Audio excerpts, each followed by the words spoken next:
Greetings, dear listeners, and welcome to After Dark. If you haven't seen one of these videos before, it's a little ongoing series I do where I talk about some of the stories that I've written and some of the ones I've narrated, the background to the stories, what inspired them, and just a couple of hopefully interesting little bits of information along the way. But before I get to the topic of this episode of After Dark, I have my notes here. Just a little bit of house cleaning. We have been trying to reach a sort of unofficial 2 videos a week schedule every Monday and Friday. You'll have noticed that last week we didn't upload on either. The reason for that is that there's been a few things happening health-wise for myself and family-wise. Nothing too major. Don't worry about it, but it's just some of these things get in the way sometimes and it affects the upload schedule.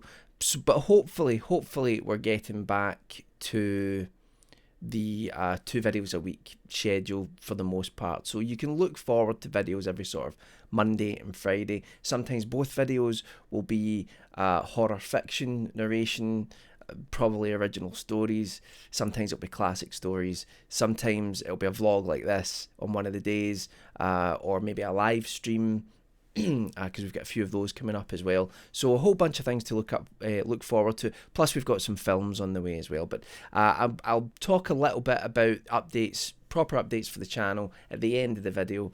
So let's get to the topic at hand, which is my recent narration of my story, Play It Again. I said that like I didn't remember the story. Play It Again. This is the technically the third episode of From a Campfire's Embers. Now, From a Campfire's Embers used to be called Campfire Ghost Stories. It had a very sort of generic title like that. I started off doing an episode which was a reading of the opening story in The Fog, the John Carpenter film, which is one of my favourite movies.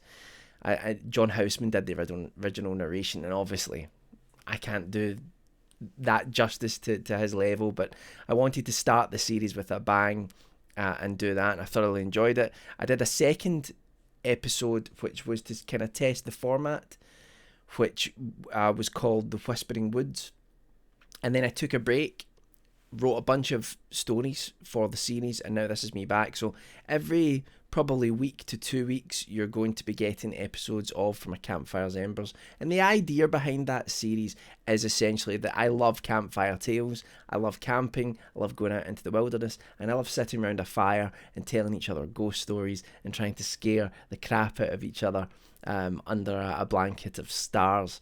That's what I love. That's what the series is about. There's very little background music or anything like that. It's supposed to be a natural setting where the narrator is just talking across a campfire. There may be a little arc throughout it, but I'll leave that as a surprise for people listening as it progresses. And also I'm going to release a book along with From a Campfire's Embers, probably towards the end of the year, which is going to be a collection of short stories which have appeared on the series, and they're written hopefully so that people can themselves go out into the wilderness, sit around a campfire and tell these stories again. That's the sort of idea. They can paraphrase them or they can read them directly from the book. But that's what I'm hoping for. So this episode was called Play It Again. It's a little bit of a departure from a lot of things that I do, because much of the time when I write supernatural horror. There tends to be a dark fantasy twist or edge to the story. That's not so much the case here. I really fancied writing a non-supernatural story that could be told around a campfire, because some of those stories that we hear in that sort of setting are like urban legends, the old classic urban legends of escaped mental patients and all of that sort of stuff. I didn't want to quite go down that road, but I did want to do something that was did not have a supernatural edge to it. And really, although it's a campfire story, it plays kind of like a no sleep story in a lot of ways. to me when I sort of read it back. It plays out. It plays like that. It probably could have been tinkered and put on No Sleep itself, but I'm not going to be sharing the text versions of those stories. They're only going to be shared as a perk for my Patreon contributors, which you'll find a link to my Patreon down there. So this episode, Play It Again, is really, if you haven't listened to it, I'm going to get into spoilers, so there'll be a link down below to the episode, so go and listen to it before you watch this, and then come back.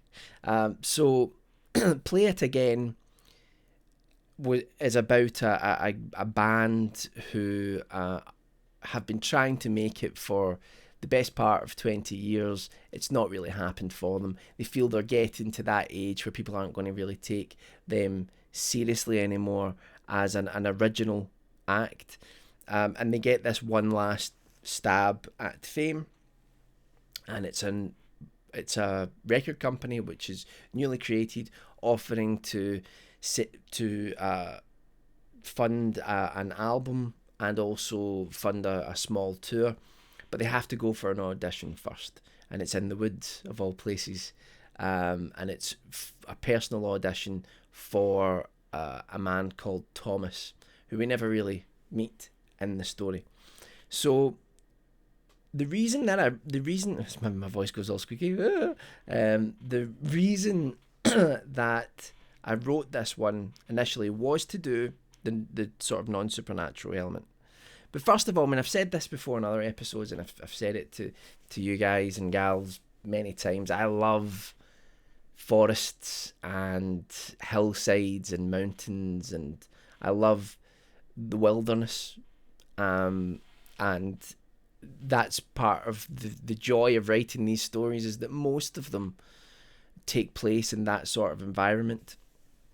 One of my favourite stories that I've written is Off the Beaten Path, and that is in that sort of environment, and I gravitate towards that a lot of the time. That's why you'll find that in a lot of my stories, but you'll find that in a lot of horror. There's definitely something about the woods and the forest, as Robert Frost put it. The woods are lovely, dark and deep, and I'm drawn to write about that environment. So that, first of all, is why I started telling this story. Also because when I'm in that environment, as much as I love it, there's also that little piece of me that's always reticent, especially if I'm on my own or there's only one person with me. If you're in a group, you don't feel it so much. But when you're out in the middle of nowhere, there is that little bit of you that starts playing games and starts saying, did you see something behind that tree? What was that? What was that noise? Especially at night. And there's that aspect in this as well. There's the joy of these places, but there's also a fear of them as well, because as much as there might be nothing in there in the woods to really endanger you, especially in Scotland, because we don't have any bears or wolves. There are rumours that there are some wolves loose, but for the most part, that's probably just wishful thinking. But even still, there's that little bit of you that thinks that maybe there's something in there. It's the fear of the unknown. And yet, you feel drawn to the woods. You feel like you want to go in there and explore. That's the feeling I have anyway. So there's that aspect of Play It Again, and most of these stories in from a campfire's embers. But there's also the aspect which is that before I started sharing my stories online, for a long time before that, the primary way that I wrote, I did still write stories, I did still write some scripts, but I wrote songs essentially from when I was about the age of 8 or 9. And I've continued doing it. I don't write as much now because a lot of my energies go into writing stories. But music was a huge thing for me, and really for the longest time that was where I thought my I don't want to say destiny, but I felt that's where I would end up was, and I actually worked as a music tutor for about 10 years. So My screen's just gone off. I hope you haven't. So that was a huge part of my life, and I was in bands, and I played in cover bands where we would play other people's songs, but I also played in originals bands where we would perform the songs that I would write. And at some point, I'll probably put together in the not too distant future like a little album of songs that I've been working on, mostly sort of acoustic stuff now, and I'll put it out there, and if people want to listen to it, they can. But that was a huge driving force. I mean, all through my teenage years, I just dreamed every night about, that term, making it, like breaking through, getting signed, all of that sort of stuff, becoming a famous songwriter. That was a big thing for me. And what you do at that point in time, is that you meet other people who have the same desire. And that's why it's a really common thing for teenagers to go into bands, and it's a great time. And I would advise anyone out there who has any sort of inclination to, first of all, learning a musical instrument. It's a hugely helpful thing to be able to do. When I was a kid, I was bullied quite badly at school, and I would come home and I would sit at we had this old busted piano that my mum had since the 1960s, and I would sit at the piano and I would just play. And when I look back to that now, I realised that I was just like pouring my heart out. It was like sanctuary for me. When things really weren't going that great for me at that point in my life, and a lot of teenagers suffer through the same thing. Thankfully, I think when it comes to bullying, at least where I live, it seems to have moved on a little bit, where there's more effort to try and stop it. There's more effort for there to be support mechanisms in place, and to try and make sure that no one's getting that sort of treatment. But of course, kids also test limits, and they tend to pick on each other anyway, But there's a line, I think, between kids sort of teasing each other and learning that feels bad when you say something to someone, or learning where the line is. There's a difference between that and being actually like properly bullied, and it's not a nice thing. But I digress. So music was an incredibly important thing for me. I just loved it. It helped me through a lot of really difficult times, and even as an adult, it's helped me through a lot of difficult times. I'll just pick up my acoustic guitar and I'll just start playing, or I'll sit at a keyboard, or whatever it is. I've got a ukulele, like I've got a bunch of instruments here that I won't deafen you with, but that's such a big thing for me to be able to do. And as a teenager, like I say, there was a lot of other people that had this similar sort of drive to be in bands and write music and go and play gigs, and we did all of that stuff, and I really did all that stuff right into, I would say, into my early mid-20s, and it was a great time, and the sense of camaraderie. So I would say to everyone, learn a musical instrument, because it's a great way to vent and express yourself emotionally. It's just fun as well, but also learning to play music is a great way to communicate with people. It's a great way to explore kind of who you are as well. If you write music, especially, a lot of people just learn to play, and they'll play other people's songs. That's absolutely fine. But for me, it was always about, like, I would do that, but I would also learn to write music, and that was like the sort of big passion for me. But beyond that as well, I would say to anyone, being part of that camaraderie of being in a band, it's unlike anything. I had friends who grew up in gangs, and I was never into that. But I think looking back, when I was in band, that was kind of the same thing. It was that kind of feeling of being part of something bigger than yourself. You were all together in it. And we just played gigs and had a great time. And that is I'm sorry, I've absolutely went off on a massive tangent and over a cliff. But that's what drove me, I think, to write this story. I didn't mean it to be that way, but that's often what happens when you write. When you write a story, you may have a vague idea of what you're doing. You may even have an outline, but your subconscious comes in and it just throws in loads of stuff. In fact, there's a whole opening part of this story which maybe it's not necessary for the plot, but it sets the tone, I think, of the tension someone feels. And I went through that as well when you realise I'm not 18 anymore. You know, it's harder for me now to make it as a musician. It's harder for me now. Unfortunately, it's very ageist, but that's the way it is. You know, music, especially bands when they're being signed, it's often a very young person's game to at least establish yourself. There are exceptions, of course. There are people who have made it in their 30s, 40s, 50s, 60s, but for the most part, it's when people are young that it happens. You get to that stage in your life and you realise, why isn't this happening? I've put everything I could into it, and you feel lost because that's all you've focused on, you know. And I had sort of done that. I went to university and I went and got a degree. I went and got a Masters of Science after that, and I went through all of that fundamentally in a subject that I had interest in at the start, but by the end I really didn't want to do anything with it. And that was because the whole time I was thinking, but I'm really working on these songs.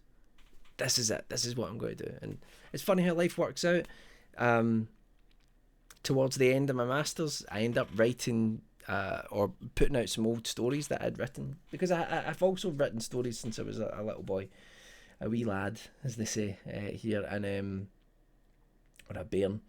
And it's funny what happens with life, you know. You think you're going to do one thing and then you end up doing something completely different. Maybe writing isn't completely, it's still a creative thing, but I put stories out online and people liked them, and it didn't just it changed my life. It gave me you have all given me purpose in a lot of ways, a feeling of completion in a lot of ways. But anyway, so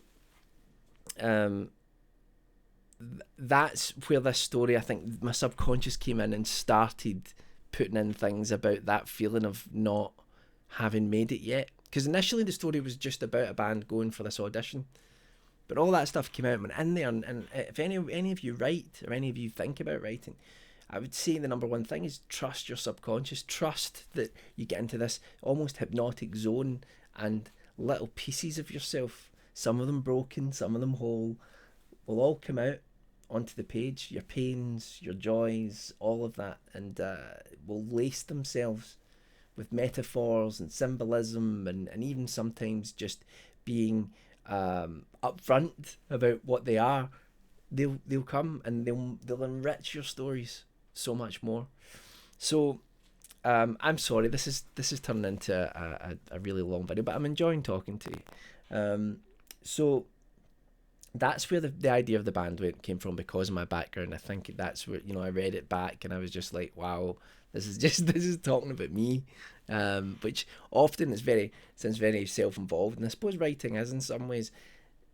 Sometimes what you're talking about ends up being just about you, you know.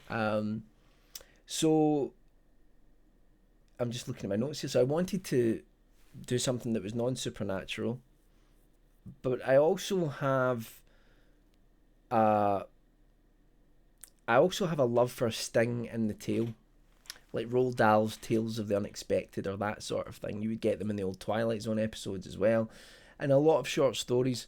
In fact, in school,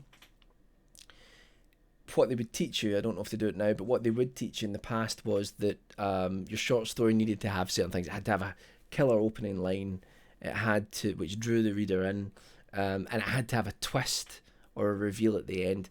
As it turns out, short stories don't have to have any of that. There are no rules. These are guides.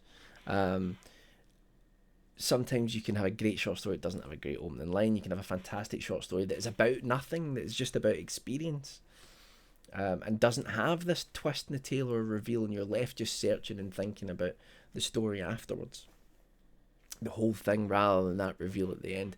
But I did want there to be a sting in the tale for this one, and And that is where a lot of the story came from. I had this idea, and again, if you haven't listened to it, go and listen to the story first. I had this idea. I heard this voice in my head, not literally, but I could hear what it would sound like for this unknown man to be in the phone and say, "I like this one best. He can keep playing." And I found that really sinister. It ended up turning into a note that he left, but I just heard that voice. So sometimes the sting in the tail is a great thing, because it leaves the listener or the reader with a sense that the story was worthwhile. It went somewhere and it had a punch at the end, and that's what you're left reeling away from, and that's great. Alternatively, sometimes a sting in the tail can feel contrived, can feel artificial and not lifelike. So you do have to be careful with it. So that's why I try to vary how I write. I write some stories which are, I write some stories which have that sort of punch to them, and then I write some stories which don't. I'm not sure which way I prefer. If I'm being honest, probably I like having that little reveal in the last sentence. It gives me it gives me a kick. I get excited by that, and I've seen like I've read plenty of short stories myself where, especially if you don't see it coming. Now I'm not saying you don't see it coming in this. You do. The ending's pretty well telegraphed, but in some short stories you don't see the ending coming, and when you get out of that last line, you're just like, wow. It's when you find a short story like that, it's really special. So and I don't think Play It Again is that. I don't think it's one of my best stories or anything like that, but I enjoyed writing it. I loved the feedback that I got back from everyone, from the series, and from everything that's been happening, and talking about the the aspect of being a musician as well. That's something that's went on to benefit what I do here on Ghastly Tales, and whether it's on the podcast or whether it's on this channel, which is that I'm able to use what I learned as a musician, scoring films or doing all the writing and playing all of the music for in the background for all the episodes. That's why one of the reasons why the episodes take so long to do, because a lot of the time I'm writing them, then I'm narrating them, then I'm editing them, and then I'm putting music underneath them. For some of them it's easier than others. Real Horrors, the music is easy because I have a track that's the same on each episode underneath the narration. And for my Campfire's Embers, I'm doing a soundscape of the forest rather than music. But for the sort of standard episodes of Ghastly Tales, it takes quite a while to do all of that because I'm doing the music as well. And then sometimes I'm doing that for the other narrators who've joined me on the channel, and I'm definitely doing the editing for a lot of them. Not Martin tends to do all of his own stuff, and brilliantly so, actually. I think he's a far better narrator than I am. In fact, I may be biased because he's my friend, but I think Martin he's one of the best narrators I've heard on YouTube. He's just absolutely sensational, and he puts together his music, and he doesn't play it, but he finds non-commercial music that he's free to use as long as he credits the people who made them, and he just finds all these perfect, and sometimes he does do like manipulation of sounds and things like that, puts them underneath and creates this great sense of dread because he's got this tone in his voice which is wonderful. I don't have that. I have to sometimes my voice is a lot more higher pitched, and I'm not saying I'm talking like this all the time, but my voice is a lot higher pitched. Well, this is my normal voice, but when I narrate now, I try to deepen it a little bit, because I think that works better as a narrator. But Martin just has that, and it's fantastic. I'm so lucky to have had, my friends join me on this channel. Martin and Callum and Alan and Mick. And we've been really lucky to have Whitney, and hopefully we've got some stuff from Otis Gyrie and Nicole Goodnight to add to the channel as well. And but that core team of myself and Martin and Callum and Alan and Mick, you know, we all do different things for the channel. Although you don't see us on the front, you know, it's great. And here's the interesting thing. And I said this to the guys one night. I said, do you know what? Ghastly Tales is my band. No, I don't own the band, you know, we're all equal parts of it, but we're in a band together. That's what we do. The only difference is we produce horror, or we produce dark fantasy, or science fiction. That's the only difference. Okay, we're not playing musical instruments together, but we're still creating things together. And when, especially when we're working on a short film together, it feels like when I was in a band, and that just amazing sense of being part of something bigger than yourself. And it's allowed Ghastly Tales in a lot of ways is pulled me along through a lot of difficult things, just in the same way that being in bands years ago did. The difference with Ghastly Tales is I feel like we could just do this forever. You know, we could just keep doing it and doing it and doing it, and there's a love for it. You know, we're all so passionate about it, and it's great to be involved in all of that and to be around people. But you know, I could have brought people into Ghastly Tales and been like, and they could have been terrible. You know, that what amazes me is that, and it's been luck on my part. It's not been like I'm this, hey guys, I can just spot talent. But the people that I've brought into the channel are who, and the channel is now equally theirs. They are just so talented, and I'm just lucky that way. You know, that's what's happened to the channel. So I'm really on a tangent with this one. This is a long video, but you know, it's been a while since I've done this. I've not very well recently, and it's just lovely to be talking to all of you again, and doing this. So that was Play It Again. The 10% of what I've just said was about Play It Again. Please do check out all the links below to do with the story, and I have a bunch of things written here in front of me. I don't know what they say because my writing is awful. So just a few updates for the channel just before I go.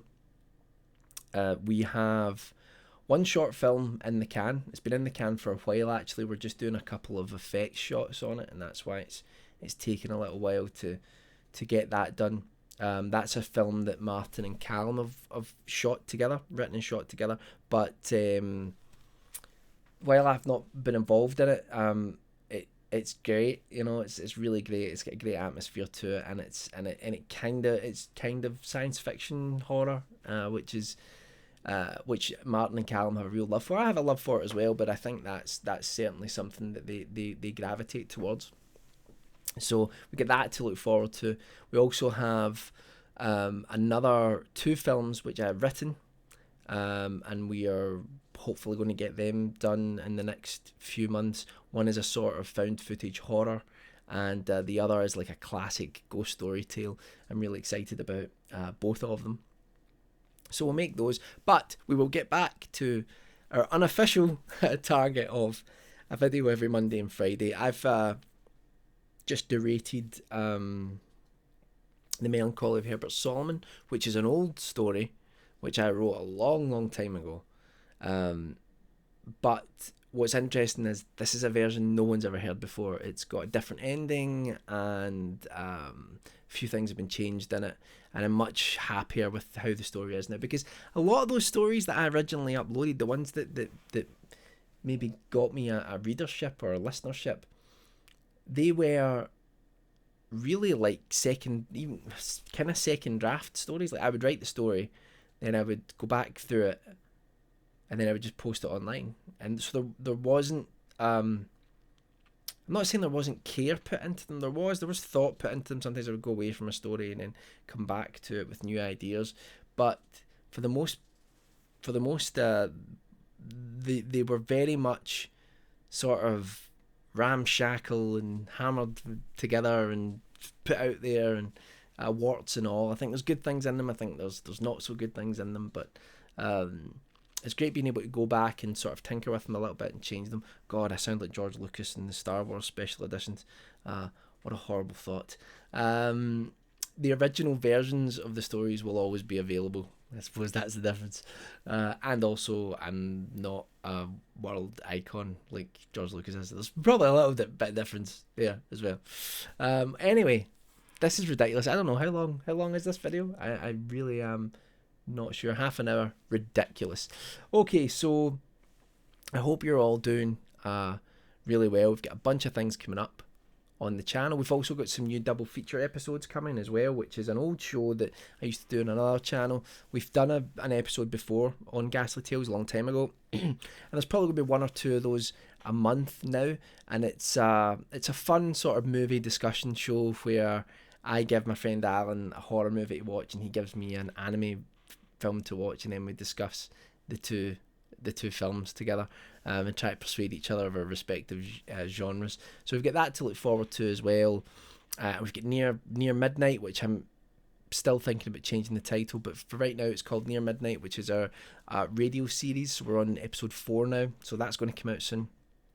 Well, the first 4 episodes, none of them come out yet, but we're getting to the stage of being ready to record episode 4, and then I'm going to put out one of those every couple of weeks, and it's a full cast audio drama that I've written all of them from scratch. I'm also very honoured to be. I'm going to be working with Rob Dyke on Seriously Strange. I'm going to be writing some scripts for him. And I was supposed to be doing that over the last few days, but unfortunately I wasn't very well. But I'm back at it now. I'm going to try and I should be delivering my first script to him tomorrow. So I'm going to be doing that.